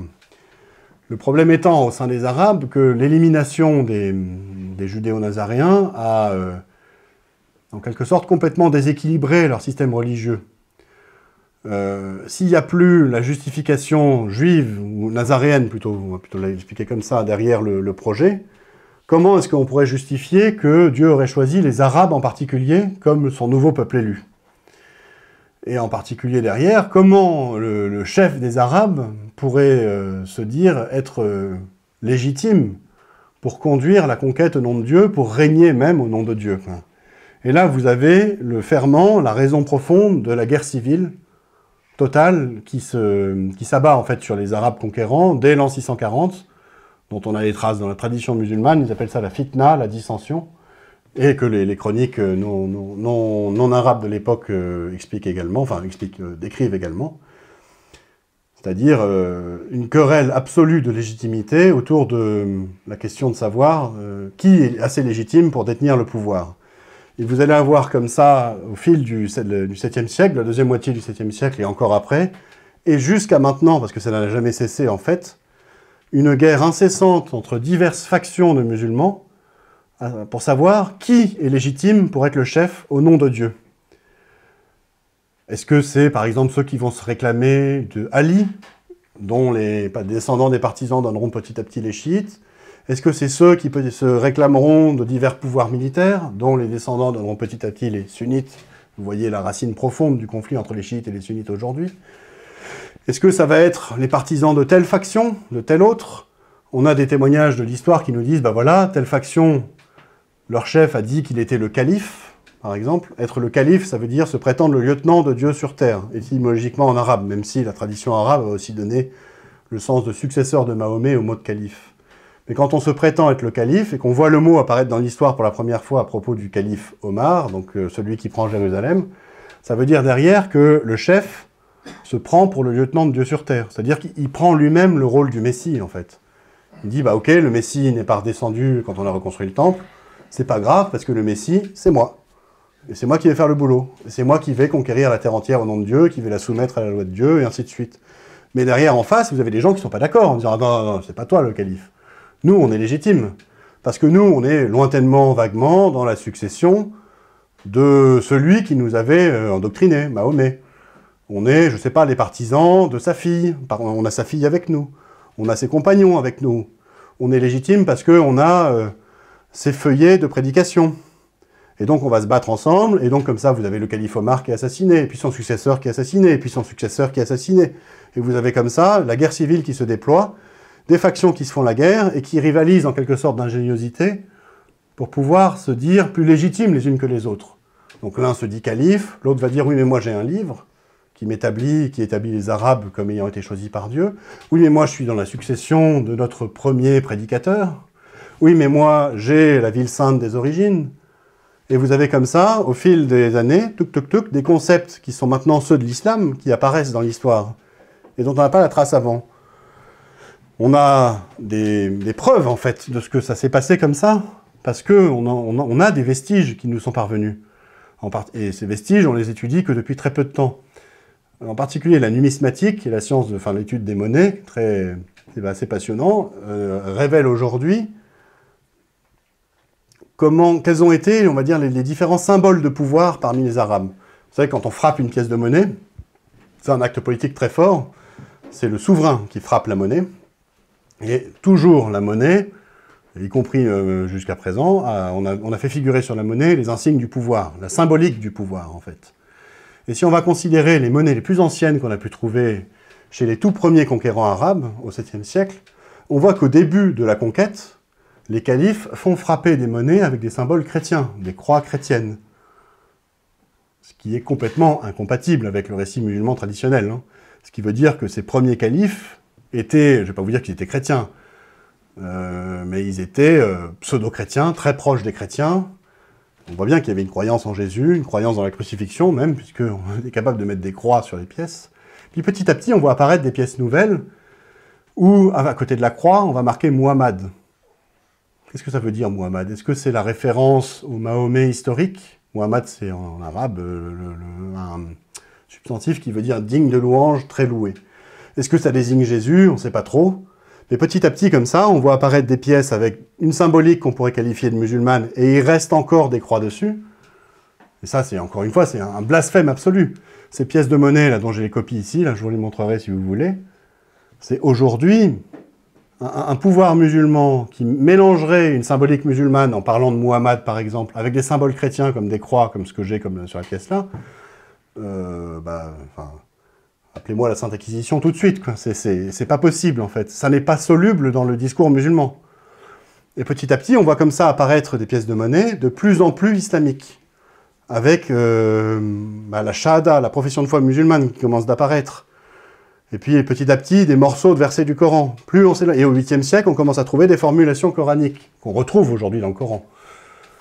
Et donc, on a là une preuve de la construction très progressive de l'islam, de concepts propres à l'islam, en fait, et de ce que l'islam n'est absolument pas né, comme le prétend la tradition musulmane, on va dire armé et casqué du crâne de Jupiter, mais qu'il est né par un processus de construction, un processus historique, et donc, il faut bien se rendre compte que il est dû à la logique messianiste, en fait, c'est-à-dire à l'idée que les Arabes sont persuadés à ce moment-là que Dieu les a choisis pour conquérir la terre, et donc petit à petit, ils vont se chercher une légitimation à cette idée-là.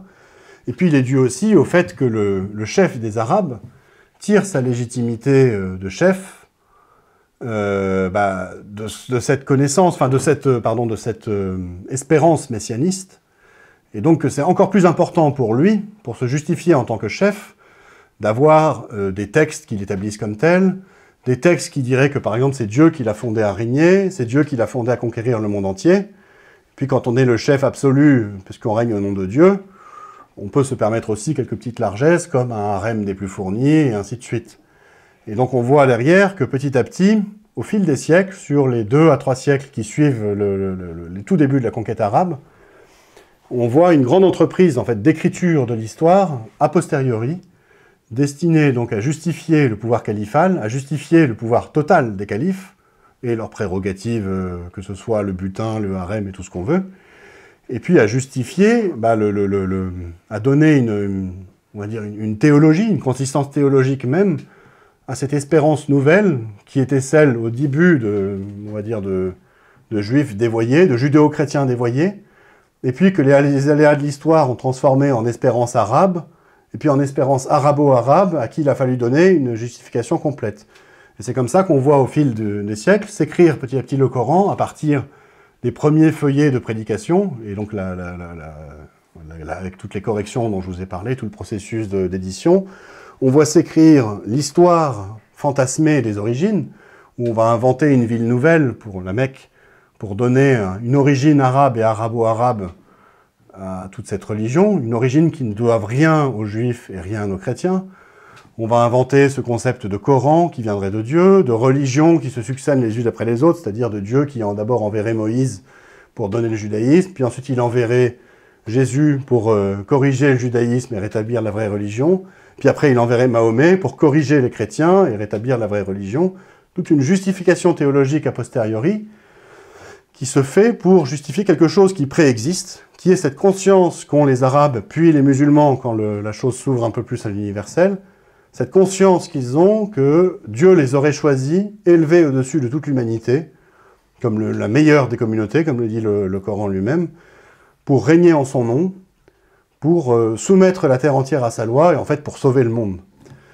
Et donc là, en fait, vous avez résumé assez simplement ce que j'ai appelé le grand secret de l'islam, à savoir l'islam n'est pas né du tout, comme il le dit lui-même, mais au fil d'un processus historique de plusieurs siècles, qu'on peut faire remonter au 1er siècle avec les Nazaréens, avec une étape très importante, c'est le moment où les Arabes prennent le pouvoir contre leurs inspirateurs nazaréens, milieu du 7e siècle, et puis après derrière, un processus de réécriture de l'histoire progressif sur 2 à 3 siècles, jusqu'à ce que l'histoire soit suffisamment, comment on pourrait dire, cohérente pour que le système soit autoporteur et tienne la route tout seul. Et ça, c'est à peu près au 9e siècle.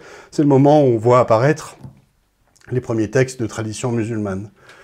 Et depuis, on a un blocage complet de l'islam sur cette histoire fantasmée, qu'on comprend tout à fait. On a vu exactement le même genre de phénomène à l'œuvre dans des régimes messianistes qui avaient des idéologies du même type. On peut voir par exemple ce qui se passe aujourd'hui en Corée du Nord comme étant la préfiguration de comme étant l'illustration de ce qu'a été par exemple l'islam au bout de 100 ans à 200 ans. Aujourd'hui en Corée du Nord, vous avez une idéologie officielle qui se réclame d'un Karl Marx complètement fantasmé. Vous allez voir, je ne sais pas si vous parlez coréen, mais le parti communiste nord-coréen a du Karl Marx juif allemand une vision très déformée et très adaptée à sa propre idéologie. Ils ne vont pas nous expliquer, par exemple, que ce que défendait Karl Marx était en désaccord avec ce que peut être le régime d'aujourd'hui. Et puis si vous regardez un petit peu la façon dont ils considèrent leur propre histoire, on a un phénomène de reconstruction de l'histoire qu'on a vu aussi en Union soviétique, quand on effaçait des photos officielles, les figures de Zinoviev, de Trotsky, on va dire des premiers dirigeants de l'Union soviétique qui ne satisfaisaient pas Staline. On a une reconstruction comme ça de l'histoire qui a pour but de justifier le pouvoir. Et aujourd'hui, par exemple, dans l'historiographie officielle de la Corée du Nord, le dictateur Kim, donc fils du dictateur Kim et petit-fils du premier dictateur Kim, il a quasiment maintenant un statut de demi-dieu. Et on ne peut pas remettre ça en cause. Et imaginez comme ça que dans cet environnement fermé, totalitaire, on continue la mise en scène de la réécriture de l'histoire petit à petit pendant des siècles et des siècles et des siècles. Ben vous avez à peu près l'histoire de l'islam, ça s'est passé comme ça, dans un environnement fermé, avec un pouvoir totalitaire, un pouvoir c'est-à-dire à la fois religieux, spirituel et temporel. Les califes ont réécrit l'histoire petit à petit pour se justifier, on arrive comme ça à l'islam. Et quand on regarde un peu ça en détail, on a du mal à prendre au sérieux la parole de Massignon que je vous lisais tout à l'heure, dans son bouquin de 1962 ou 63. Si je vous posais aujourd'hui la question, comme lui avait rédigé la réponse, est-ce que l'islam est vraiment la réponse mystérieuse, soi-disant, à la prière d'Abraham pour Ismaël et les Arabes, la réponse mystérieuse de Dieu à ça? Est-ce que Dieu a vraiment donné aux Arabes le Coran en signe de bénédiction, comme Massignon l'écrivait? Ben, on voit que non, en fait. La recherche historique s'est prononcée, on a compris ce que c'est que l'islam. On a compris que c'est une idéologie, avec derrière tout un processus historique qui a reconstruit une histoire pour se justifier. Bon, le relativisme de Massignon tombe complètement en pièces, quoi. Et alors, à partir de là, on peut en tirer quelques conclusions très importantes, parce que l'épine dorsale de l'islam, elle n'a pas changé. Par rapport aux Nazaréens, ce sont toujours des gens qui se croient choisis par Dieu, élevés au-dessus des autres hommes, pour soumettre le monde à la loi de Dieu et sauver la terre entière, quoi. Et donc on comprend bien que l'islam, en fait, est un sous-produit du christianisme, de l'espérance chrétienne qu'un jour, le monde sera complètement délivré du mal. Il y a d'abord eu l'espérance chrétienne, puis après il y a eu sa déformation, son dévoiement chez les Nazaréens, puis dans l'islam.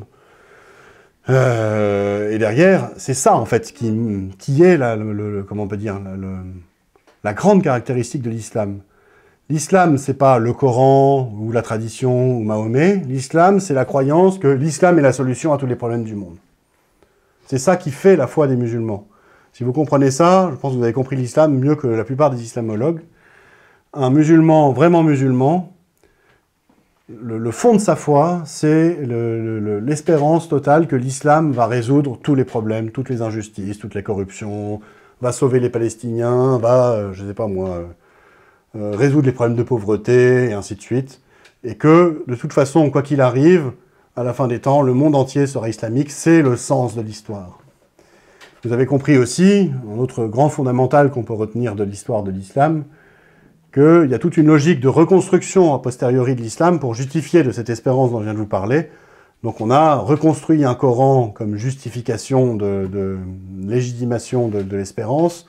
On a construit une figure prophétique à Mahomet pour dire, bah, si on a un Coran, il faut bien qu'on ait un prophète. Et donc on a transformé un des prédicateurs initiaux en figure prophétique. On a inventé toute une histoire sainte, avec des lieux saints même, comme la ville de la Mecque. Mais derrière ça, vous comprenez que ce qui compte en islam, c'est pas forcément le Coran ou la figure prophétique de Mahomet ou l'histoire sainte. L'important, c'est de justifier l'espérance. L'espérance que l'islam va sauver le monde entier, en fait. C'est ça qui compte. Ça compte tellement qu'il vient un moment où les mémoires ont été tellement déformées que de toute façon, on a perdu le souvenir de ce qui s'est réellement passé. Il peut en rester des bribes, hein, comme je vous l'ai dit, par exemple, le massacre des Juifs, des Judéo-Nazaréens, des chefs judéo-nazaréens par les Arabes au moment où l'Alliance s'est retournée. On la retrouve de façon très déformée, très lointaine dans la tradition musulmane, sous la forme donc, du massacre des tribus juives de Médine. Vous voyez donc derrière que quand on aborde l'islam, il y a deux façons de le considérer. Soit on considère l'islam selon ce qu'il dit de lui-même, selon sa propre tradition, mais on en reste vraiment là à la surface des choses, même si cette surface peut quand même déjà nous en apprendre. Soit on considère l'islam, on va dire, au fond des choses, et non pas à la surface, en rentrant dans l'histoire réelle de ses origines, et là on comprend, c'est comme un mécanicien qui ouvre le capot de la voiture et qui va disséquer le moteur, il en comprend d'autant mieux comment fonctionne la voiture.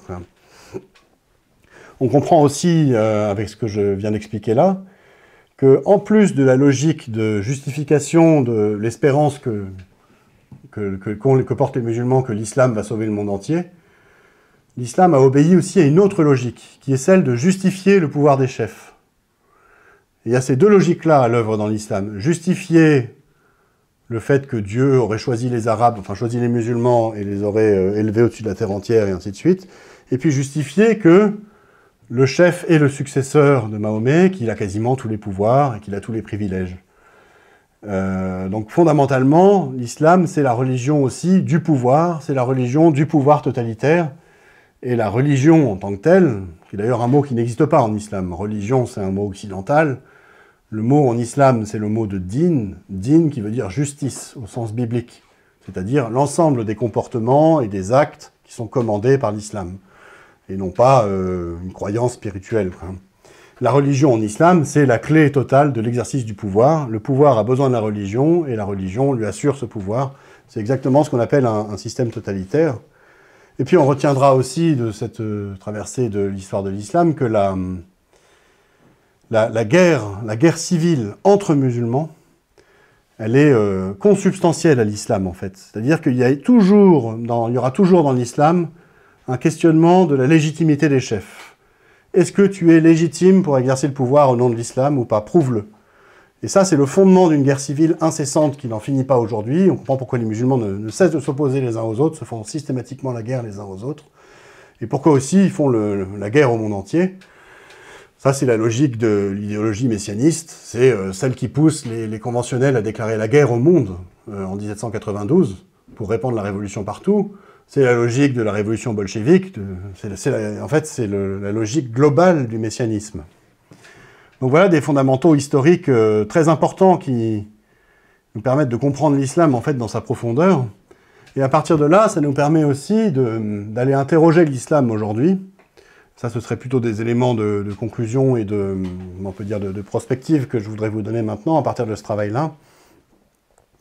On peut tout à fait interroger l'islam, comme le titre le Père Pagès dans un de ses livres, en interrogeant en fait les espérances qui animent les musulmans, qui habitent les musulmans, qui investissent leur conscience. Parce que de toute façon, on vit aujourd'hui des temps assez historique en fait pour l'islam. Non seulement la vérité se fait petit à petit sur ses origines, grâce au travail des chercheurs, du moins de certains, mais il se passe aussi que l'islam est mis à l'épreuve fondamentalement sur un autre plan, parce que, on va dire, le rêve qu'il propose aux musulmans, celui d'un monde parfait, libéré du mal grâce à l'application de l'islam, est très sévèrement mis à l'épreuve, parce que les musulmans ont accès maintenant par eux-mêmes aux vrais fruits de l'islam. Déjà, premièrement, ils ont accès par eux-mêmes au texte, chose qui n'a jamais existé auparavant. Auparavant, ça passait toujours par la médiation de clercs. Et donc, dans l'histoire, il y avait très peu de musulmans qui avaient réellement une connaissance du Coran et des textes musulmans. Ça passait toujours par une caste de clercs, d'oulémas, de mouftis qui tiraient profit de la religion en donnant l'interprétation qui était la leur, et qui s'assurait comme ça aussi une position de pouvoir dans la communauté musulmane. Maintenant, les musulmans peuvent lire par eux-mêmes leurs textes, peuvent les questionner, peuvent les comparer par exemple aux évangiles, et là, c'est déjà une première mise à l'épreuve. La seconde mise à l'épreuve, c'est qu'ils peuvent voir l'islam en action. C'est-à-dire que quand vous aviez, je ne sais pas moi, des exactions musulmanes, par exemple quand les Turcs seldjoukides ont pris la Jérusalem, et qu'ils ont rasé les lieux saints chrétiens, trucidé les pèlerins et autres, est-ce que à ce moment-là, je ne sais pas moi, les musulmans de l'Andalousie étaient au courant de ce qui s'était passé à Jérusalem? Non. Peut-être même qu'à 200 km, ils n'en étaient pas au courant. Alors qu'aujourd'hui, avec Internet, avec la télévision, on sait ce qui se passe. Et quand des musulmans font le djihad en Irak ou en Syrie, et commettent des atrocités dans la droite ligne et dans la droite application des textes musulmans eux-mêmes, les musulmans peuvent se rendre compte de ce que c'est. Qu'est-ce que ça veut dire que de brûler quelqu'un vif comme Abou Bakr, le soi-disant premier calife successeur de Mahomet, l'a fait? Ça, les djihadistes l'ont fait. Ils ont brûlé, en application de la tradition musulmane, un pilote jordanien il n'y a pas très longtemps. Ce qui est source d'un grand désarroi parmi les musulmans eux-mêmes. Vous avez, fin décembre 2014, le président égyptien Al-Sisi, qui est venu, qui avait été invité à s'exprimer enfin, je crois qu'il est invité. Il s'est invité, à mon avis, à s'exprimer à l'université de Lazare, qui est une des grandes institutions de l'islam sunnite, au Caire, et qui est allé interpeller très vivement les savants de l'islam, les plus grands savants de l'islam sunnite du monde réunis là-bas, en leur disant, il y a un problème très grave avec l'islam. Pourquoi est-ce que notre communauté est, là je le cite, une source d'inquiétude, de danger, de meurtre et de destruction pour le reste du monde? Et donc vous voyez que l'application de l'islam met en danger l'islam lui-même, en fait. Le rêve musulman d'un monde libéré du mal est complètement mis à l'épreuve. Et derrière, si vous voulez aller questionner l'islam, notamment par exemple, pourquoi pas dans une démarche d'apostolat envers les musulmans, ben là vous avez des munitions maintenant. Et il y a de quoi faire, quoi. Mais bon, le problème de fond derrière, vous voyez bien que c'est pas forcément d'aller critiquer le texte coranique parce que le texte n'est pas bien. Le texte lui-même, vous l'aurez compris, il découle de l'espérance première, en fait, des musulmans. Et ce qu'il faut aller questionner, c'est ça, c'est cette espérance-là, en disant, mais est-ce que il existerait une méthode pour sauver le monde du mal? Si ça existait réellement, et si ça marchait, on l'aurait vu se réaliser, quoi. Or, jusqu'à présent, dans l'histoire, on n'a jamais vu que l'application de l'islam ait fait le paradis sur terre, comme les musulmans le prétendent. On nous sort les exemples de l'Andalousie. Aujourd'hui, le travail historique a été fait. On sait que l'Andalousie, c'est une terre de tolérance entre tous, c'est un mythe complet. Et que c'était avant tout un endroit où il y avait une minorité de guerriers arabes qui tenaient en soumission une population majoritairement chrétienne, qui leur faisait payer l'impôt, et qui avait régulièrement des périodes de persécution, de vexation. C'est pas vraiment ce qu'on appelle un paradis perdu, quoi. En fait, il faut arriver à faire comprendre aux musulmans que cette espérance qui les habite, elle est impossible à réaliser, parce que tout simplement, le mal, il n'est pas il n'est pas naturellement extérieur à l'homme. Il est déjà présent dans notre cœur. On va dire l'inclination au mal, elle est déjà en nous. Nous, chrétiens, et certains juifs le reconnaissent par la doctrine du péché originel, mais c'est aussi une constatation empirique, anthropologique, c'est-à-dire qu'on est tous enclins à faire le mal, et c'est pas parce qu'on se déclare partisan de l'application d'une loi de Dieu que d'un coup d'un seul, on n'a plus de jalousie, plus d'envie de meurtre, plus d'envie de quelque... Le mal est toujours présent au cœur des hommes, en fait.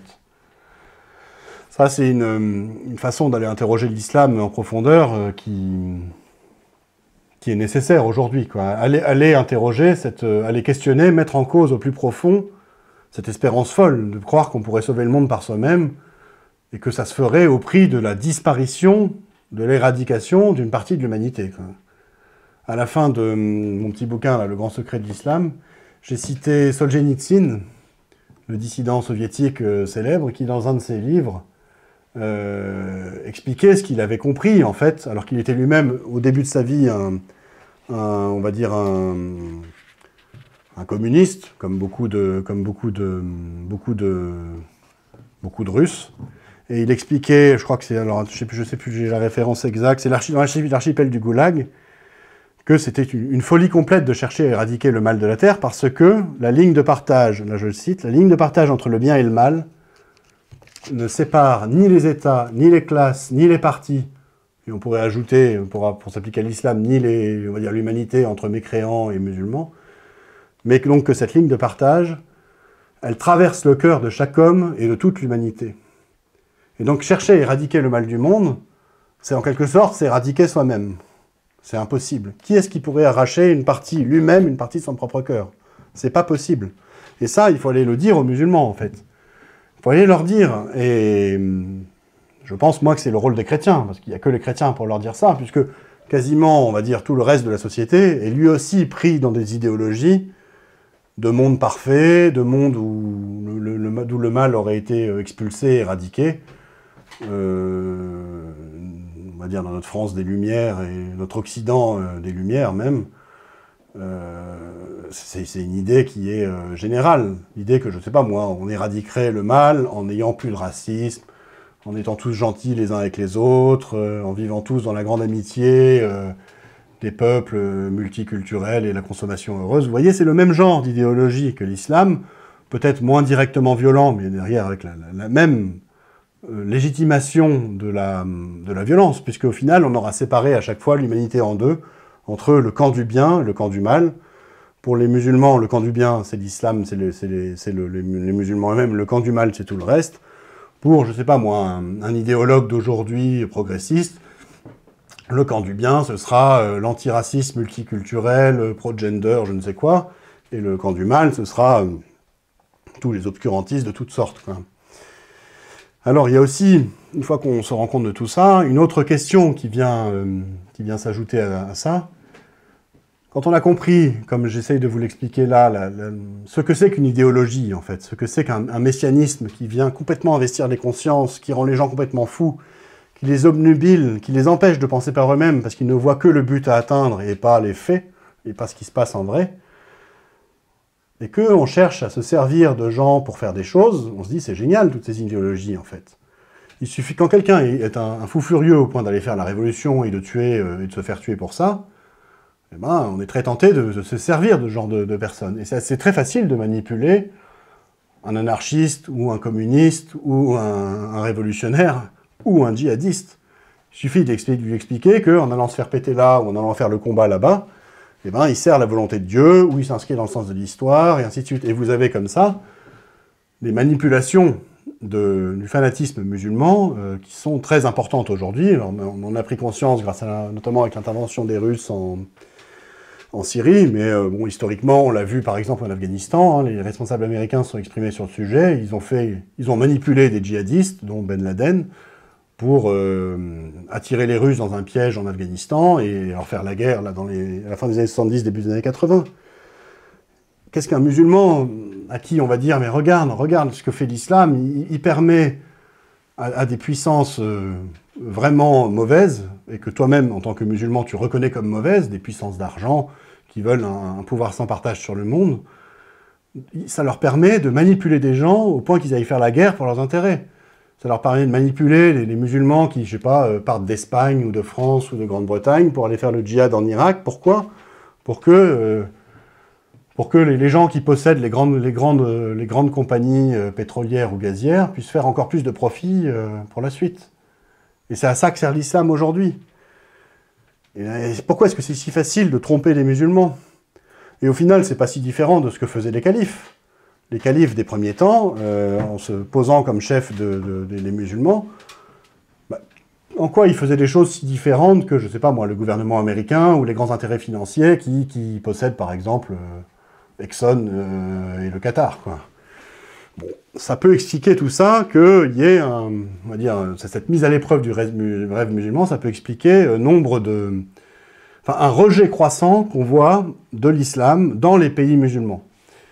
Alors ça, on en a peu conscience ici en Occident, où on vit une très forte immigration musulmane, et l'affirmation d'un islam de plus en plus identitaire et de plus en plus conquérant à mesure que le nombre de musulmans s'accroît. Il faut voir qu'on a de l'islam une vision très subjective à cause de ça. À cause du fait que les musulmans qu'on a chez nous sont beaucoup plus virulents que la plupart des musulmans qui sont dans les pays musulmans. Dans les pays musulmans eux-mêmes, l'islam est en crise. Et en crise très grave, en fait. Et depuis quasiment 150 ans. C'est ce que j'ai expliqué dans mon dernier bouquin avec le père Michel Viau, la laïcité mère porteuse de l'islam. Ça fait maintenant 150, 200 ans que l'islam et l'Occident se sont rencontrés au plus intime, en fait. On est bien au-delà des croisades, on a passé le stade de la colonisation. Les musulmans, en fait, ont réalisé que l'islam, en quelque sorte, avait perdu face à l'Occident. Ils se sont fait coloniser, les armées américaines sont 100 fois plus puissantes que les armées musulmanes. Le califat a été aboli en 1924 par le dirigeant turc Kemal Atatürk, le dictateur. On va dire que les structures mentales de l'islam traditionnel se sont effondrées. Il n'y a plus d'islam triomphant dans un grand empire musulman. Et tout est à reconstruire, en fait. Et les musulmans, aujourd'hui, sont dans un désarroi important. Alors, ils se sont donné des raisons d'espérer à cause de leur démographie, mais qui est le fruit quand même de la colonisation et de l'introduction de techniques médicales et autres. Ils se sont donné des raisons d'espérer grâce au pétrole et au gaz, qui leur font croire que Dieu, quand même, ne les a pas abandonnés, puisqu'il aurait donné du gaz et du pétrole aux Saoudiens, ce qui ne sont pas quand même les meilleurs des musulmans. Mais bon, ça c'est autre chose.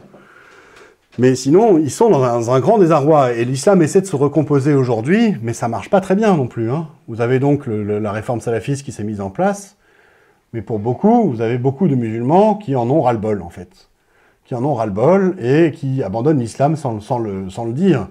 Il y en a qui gardent une pratique extérieure, de toute façon, ils sont plus ou moins contraints en pays musulmans. Mais je sais qu'en Égypte, on parle de millions de musulmans qui ont abandonné l'islam, qui n'osent certainement pas s'en ouvrir en public pour le moment, mais si vous êtes chrétien et que vous affichez comme chrétien, si vous êtes par exemple prêtre en soutane ou en habit, et que vous prenez le taxi, vous avez un chauffeur de taxi sur deux qui vous dit qu'il n'est plus musulman. Parce que là, dans le taxi, on est tous les deux, on peut parler, quoi. Ça, c'est le témoignage que nous donnent les Coptes ou les catholiques là-bas quand ils reviennent d'Égypte. Vous avez en Géorgie une province entière qui a abandonné l'islam. On parle de centaines de milliers de personnes, et qui est revenue à l'orthodoxie, religion de leurs ancêtres. Vous avez comme ça des vagues d'apostasie et de conversion sans précédent dans l'histoire. On n'a jamais vu autant de convertis chrétiens depuis l'islam. Et ça touche pas uniquement certains pays comme, je sais pas, le Maroc ou l'Arabie, c'est dans toutes les terres d'islam. En Indonésie, qui est un islam très différent de celui qu'on peut trouver en Syrie ou en Turquie, ou, je sais pas moi, au Ouzbékistan, vous trouvez des églises chrétiennes maintenant constituées de convertis. Et ça, c'est un phénomène complètement nouveau dans l'histoire. Alors c'est sûr qu'en France, on a un peu du mal à se rendre compte de ça, parce que justement, on a en France des musulmans piqués au vif, parce qu'ils sont confrontés au jour le jour à la mécréance, alors que dans les pays musulmans, là où il n'y a plus de mécréance, soi-disant, il n'y a plus on va dire, cet aiguillon au quotidien, quoi. Mais bon, vous voyez qu'avec ce qu'on a compris de l'islam, on a quand même là des munitions, de quoi aller interroger les musulmans, interroger l'islam, et je pense, moi, qu'on est en train de vivre à ce niveau-là des temps historiques vraiment, quoi.